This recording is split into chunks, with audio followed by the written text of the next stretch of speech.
Well, I'm starting a process. It's been a long time coming of frustration.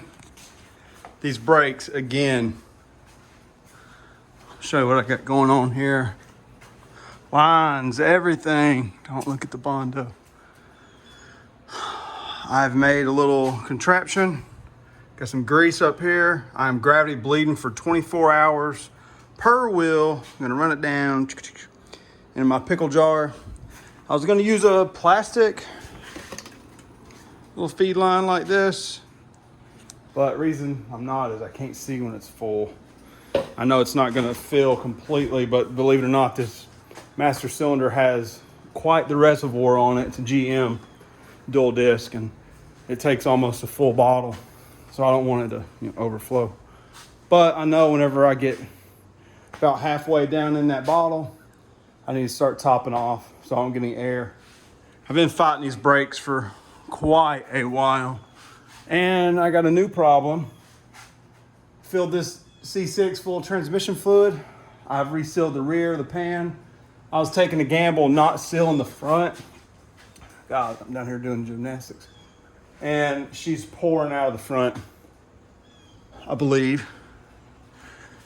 And it's okay though, because here's the thing, it's flushing it.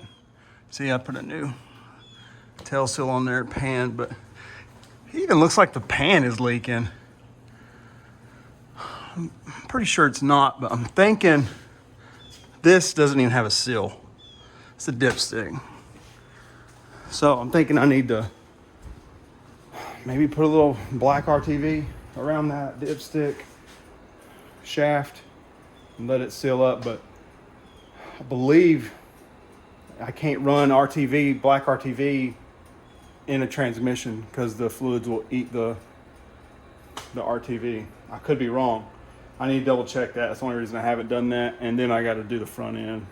But actually, that's probably wrong because I put RTV around the tail shaft seal. So scrap that. I'll end up doing that. So as of right now, we're going to run these brakes.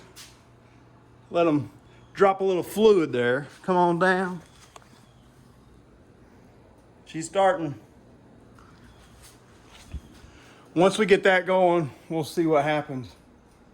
I'm dying to drive this car on 20, 30-year-old tires. And I got to get it to exhaust shop, but I told myself I would get the brakes finished. And then I don't know what happened. I just kind of got carried away.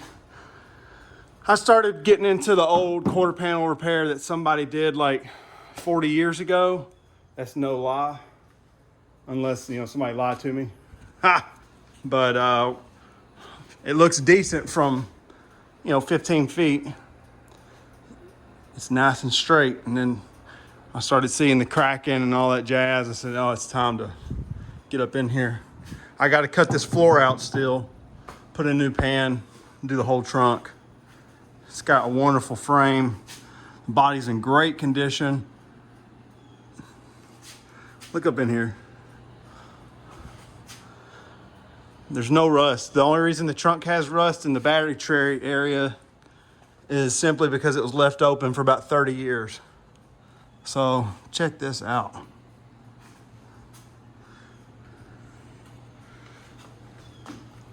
Look at that. When's the last time you seen hardware? Oh, and there's the battery.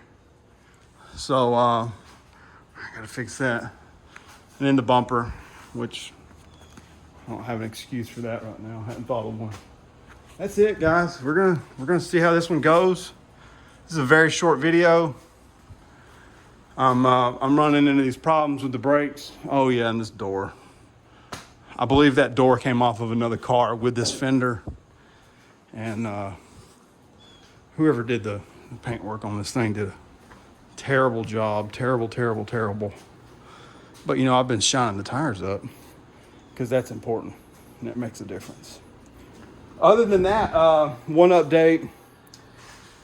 I have ran numerous brake setup. This is a GM proportioning valve, and the problem with that is it doesn't seem to be allowing air through right now. I have bought the bypass tool to lock it out, I still can't get it going on. It probably look like a ding dong holding it up in the air.